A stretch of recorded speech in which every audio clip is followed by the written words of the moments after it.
El corazón de una Brierton. Brierton, 6.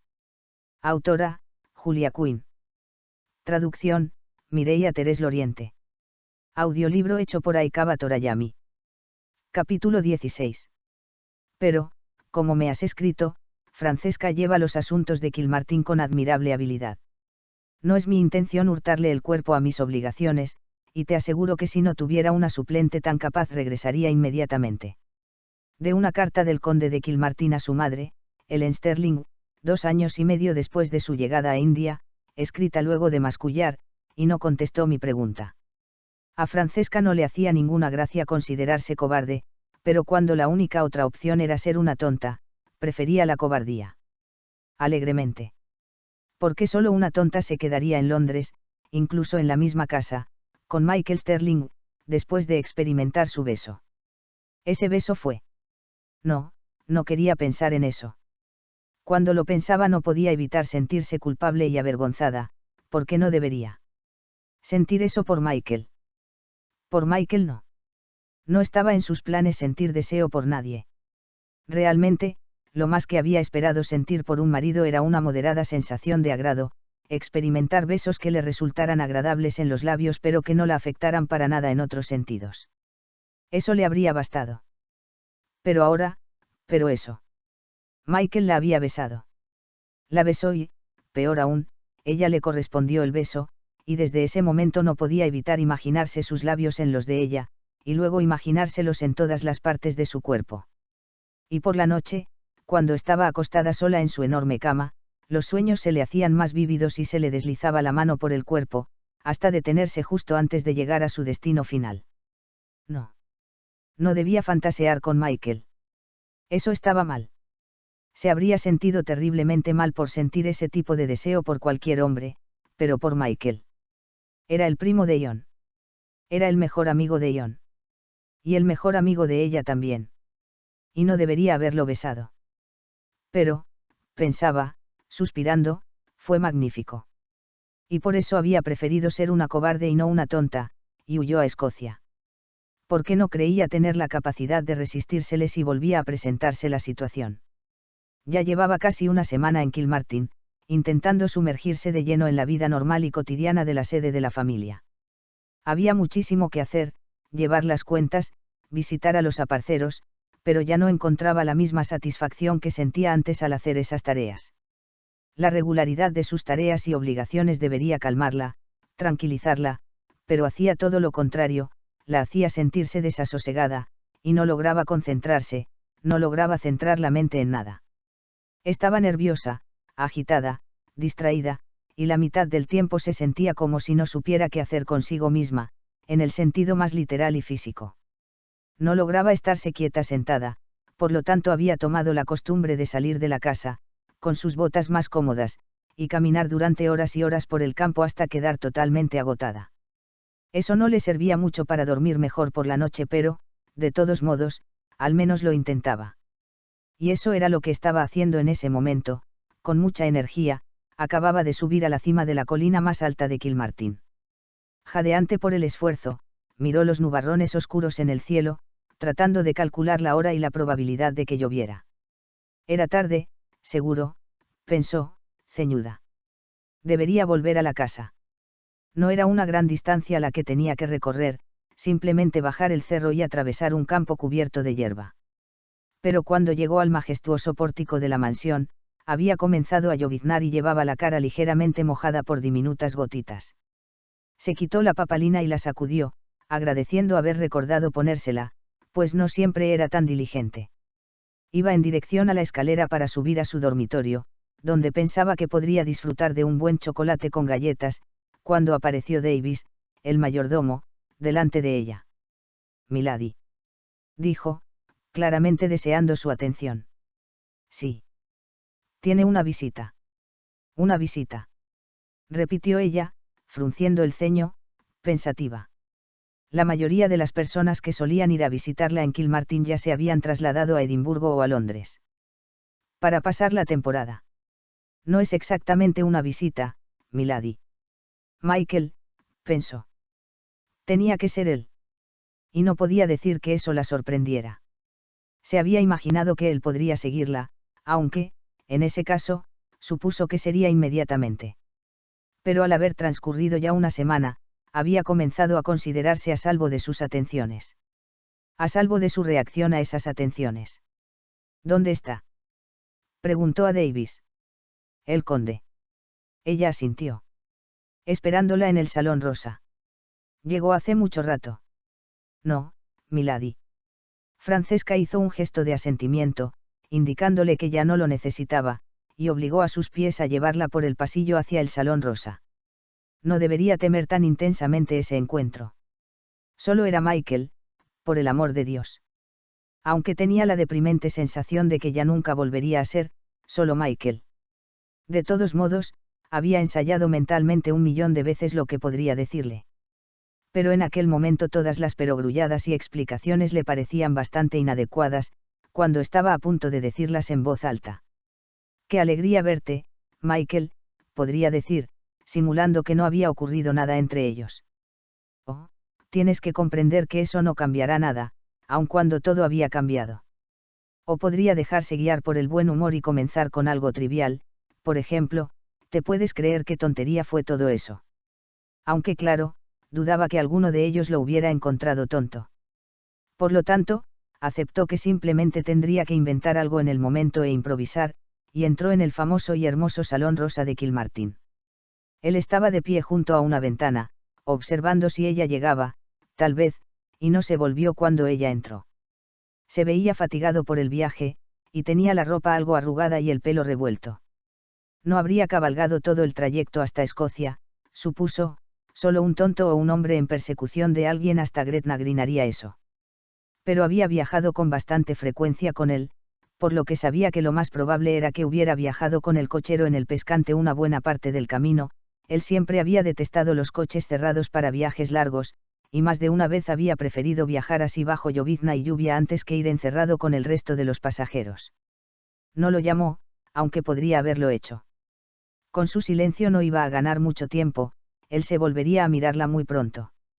Pero por el momento solo deseaba tomarse el tiempo para acostumbrarse a su presencia, para comprobar que tenía la respiración controlada, que no iba a hacer algo realmente estúpido, como echarse a llorar, o a reír, con una risa nerviosa y tonta. «Francesca», dijo él sin volverse. Había percibido su presencia, entonces. Se le abrieron más los ojos, aunque eso no debería sorprenderla.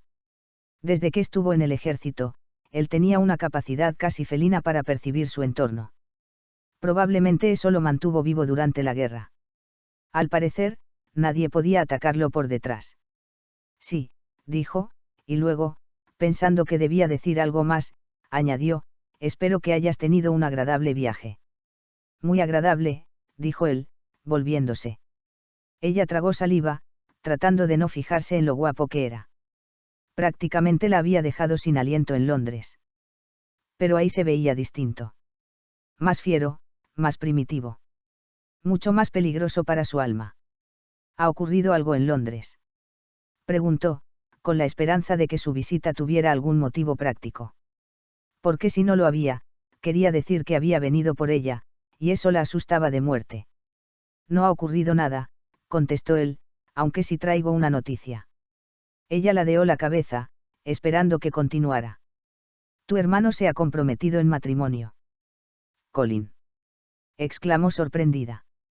Su hermano estaba tan comprometido con su vida de soltero que no le extrañaría si él le dijera que era su hermano menor Gregory, aun cuando era casi 10 años menor que Colin. Michael asintió. «Con Penelope Featherington». «Con Penel». «Ah, caramba, eso sí es una sorpresa. Pero una maravillosa, he de decir. Creo que ella le conviene tremendamente». Michael avanzó un paso hacia ella, con las manos en la espalda. «Pensé que desearía saberlo. Y no podía decírselo por carta», pensó ella. «Gracias», dijo, «agradezco tu consideración. Hace mucho tiempo que no hay una boda en la familia». «Desde». Se interrumpió, aunque los dos comprendieron que ella estuvo a punto de decir, «la mía». Se hizo el silencio en el salón como un huésped indeseado, que finalmente rompió ella, diciendo: «Bueno, hace mucho tiempo». Mi madre debe de estar encantada. Mucho, confirmó él. O al menos eso me dijo tu hermano. No tuve la oportunidad de conversar con ella. Francesca carraspeó para aclararse la garganta y luego trató de fingir que se sentía muy cómoda en esa extraña situación haciendo un gesto despreocupado con la mano. Te quedarás un tiempo. No lo he decidido, repuso él, avanzando otro paso. Depende. Ella tragó saliva. ¿De qué? Él redujo a la mitad la distancia entre ellos. De ti, contestó dulcemente. Ella entendió qué quería decir, o al menos creyó que lo entendía, pero lo último que deseaba en ese momento era reconocer lo que ocurrió en Londres, de modo que retrocedió un paso, que era lo más que podía hacer sin salir corriendo de la sala, y simuló que no entendía. No seas tonto, dijo. Esta es tu casa. Puedes entrar y salir como te plazca.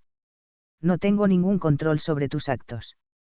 Él esbozó una sonrisa irónica. Eso es lo que crees. Musitó. Y ella vio que había vuelto a reducir la distancia a la mitad. Ordenaré que te preparen una habitación, se apresuró a decir. ¿Cuál quieres? No me importa. El dormitorio del conde, entonces, dijo ella, muy consciente de que estaba parloteando. Es lo correcto. Yo me trasladaré a otra habitación del pasillo. Oh, esto, de otra ala, añadió, tartamudeando. Él dio otro paso hacia ella. Eso podría no ser necesario. Al oír eso, agrandó los ojos. ¿Qué quería sugerir? Seguro que no se creería que un solo beso en Londres le daba. Permiso para pasar por la puerta que comunicaba los dormitorios del conde y la condesa. Cierra la puerta, dijo él, haciendo un gesto hacia la puerta abierta detrás de ella. Ella miró hacia atrás, aun sabiendo que vería. No sé si. Yo sí. Ciérrala, añadió, con una voz que era terciopelo sobre acero. Ella la cerró. Estaba bastante segura de que eso no convenía, pero la cerró de todos modos. Lo que fuera que él quería decirle, no le importaba que lo oyeran todos los criados. Pero cuando soltó el pomo, pasó junto a él y se adentró en el salón, poniendo una distancia más cómoda, y un tresillo entero, entre ellos. A él pareció divertirle eso, pero no se burló, simplemente dijo. Lo he pensado muchísimo desde que te marchaste de Londres. Igual que ella, pero no le veía sentido a decirlo. No era mi intención besarte, continuó él. No. Exclamó ella, demasiado fuerte. Es decir, no, claro que no. Pero ahora que nos hemos. Ella se encogió ante su empleo del plural. O sea que no le iba a permitir fingir que no había sido una participante bien dispuesta. Ahora que está hecho, sin duda entiendes que todo ha cambiado. Entonces ella lo miró, había estado mirando resueltamente las flores de lis rosa y crema del tapiz de damasco del sofá. Por supuesto, dijo, tratando de desentenderse de la opresión que comenzaba a sentir en la garganta. Él cerró las manos sobre el borde de caoba de un sillón Eppleuite. Francesca le miró las manos, se le habían puesto blancos los nudillos. Estaba nervioso, comprendió, sorprendida. No había esperado eso. No sabía si alguna vez lo había visto nervioso. Siempre era un modelo de elegancia, de tranquilidad, de sereno encanto, y parecía tener en la punta de la lengua alguna broma ingeniosa o perversa. Pero en ese momento estaba distinto, despojado de su máscara. Nervioso. Eso la hacía sentirse, no mejor exactamente sino tal vez, no la única persona tonta que estaba en el salón. Lo he pensado muchísimo, dijo él. Bueno, eso era una repetición. Sí que era extraño eso. Y he llegado a una conclusión que me sorprende incluso a mí, continuó él, aunque ahora que he llegado a ella, estoy convencido que es lo mejor. Con cada palabra de él, ella se iba sintiendo más dueña de sí misma, menos incómoda. Y no era que deseara que él se sintiera mal, bueno, tal vez sí. Era justo, después de cómo había pasado ella esa semana. Pero encontraba un cierto alivio al saber que la incomodidad o violencia no era unilateral, que él había estado tan perturbado y estremecido como ella. O si no, por lo menos no había estado indiferente. Él se aclaró la garganta y levantó ligeramente el mentón, enderezando el cuello. Y de repente sus ojos se clavaron en los de ella con un brillo extraordinario. Creo que deberíamos casarnos, dijo. Lo miró boquiabierta. ¿Qué? Entonces lo dijo, ¿qué? No dijo, perdona, no te he entendido, y ni siquiera, perdón. Simplemente dijo, que. Si escuchas mis argumentos, verás que tienen lógica. ¿Estás loco? Él se echó ligeramente hacia atrás. No, en absoluto. No puedo casarme contigo, Michael. ¿Por qué no? ¿Por qué no? ¿Por qué? ¿Por qué? ¿Por qué no puedo? Exclamó. Por el amor de Dios, tú, justamente tú, deberías entender lo demencial que es esa sugerencia. Reconozco que en una primera reflexión parece irregular, pero si escuchas mis argumentos, verás lo sensato que es. Ella volvió a mirarlo boquiabierta. ¿Cómo puede ser sensato? No se me ocurre nada que pueda ser más insensato. No tendrás que mudarte de casa, dijo él, comenzando a contar con los dedos, y conservarás tu título y posición. Convenientes las dos cosas, pero no motivo suficiente para casarse con Michael, el que, bueno, era Michael. Podrás entrar en el matrimonio sabiendo que se te tratará con cariño y respeto, continuó él. Podría llevarte algunos meses llegar a la misma conclusión con otro hombre, e incluso entonces, podrías estar segura. Después de todo, las primeras impresiones pueden ser engañosas. Ella le escrutó la cara, tratando de ver si había algo, cualquier cosa, detrás de sus palabras. Tenía que tener algún motivo para decir eso, porque ella no lograba entender que él le estuviera proponiendo matrimonio. Era una locura. Era. Buen Dios, no sabía qué era. Existiría una palabra para definir algo que simplemente le quitaba el suelo que estaba pisando. Te daré hijos, dijo él dulcemente. O al menos lo intentaré. Ella se ruborizó. Lo notó al instante, le ardían las mejillas, tenían que estar de un rojo subido. No quería imaginarse en la cama con él. Se había pasado toda esa semana desesperada intentando no imaginárselo. ¿Qué ganarás tú? Preguntó en un susurro. Él pareció sorprendido por la pregunta, pero se recuperó enseguida. Tendré una esposa que ha administrado mis propiedades durante años. Y no soy tan orgulloso como para no aprovechar tu conocimiento superior. Ella asintió. Solo una vez, pero bastó como señal para que él continuara. Ya te conozco y confío en ti. Y estoy seguro de que no te desviarás. No puedo pensar en esto ahora, dijo ella, cubriéndose la cara con las manos. Le giraba la cabeza y tenía la horrible sensación de que no se recuperaría de eso jamás. Tiene lógica, dijo Michael. Solo tienes que considerar.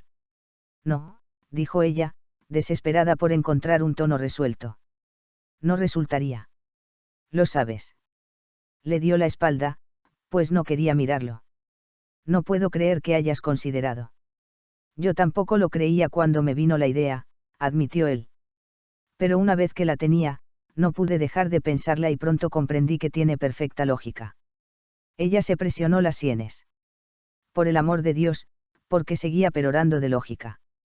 Si volvía a decir esa palabra una sola vez más, chillaría. ¿Y cómo podía estar tan tranquilo? No sabía cómo creía que debía actuar él, ciertamente nunca se había imaginado ese momento. Pero el modo en el que le recitaba aquella proposición le fastidiaba. Estaba tan frío, tan tranquilo.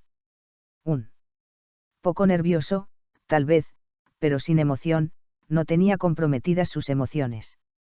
Mientras que ella se sentía como si su mundo se hubiera salido de su eje. No era justo. Y en ese momento al menos, lo odió por hacerla sentirse así. Subiré a mi habitación, dijo bruscamente.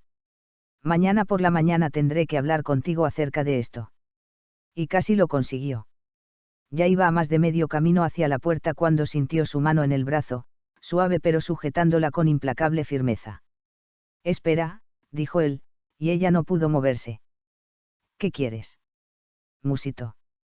No lo estaba mirando pero veía su cara en la mente, veía su pelo negro medianoche caído sobre la frente, sus ojos de párpados entornados, enmarcados por pestañas tan largas que podían hacer llorar de envidia a un ángel. Y sus labios. Principalmente veía sus labios, perfectos, bellamente modelados, siempre curvados en esa expresión pícara de él, como si supiera cosas, como si entendiera el mundo de una manera que no podrían entenderlo nunca mortales más inocentes.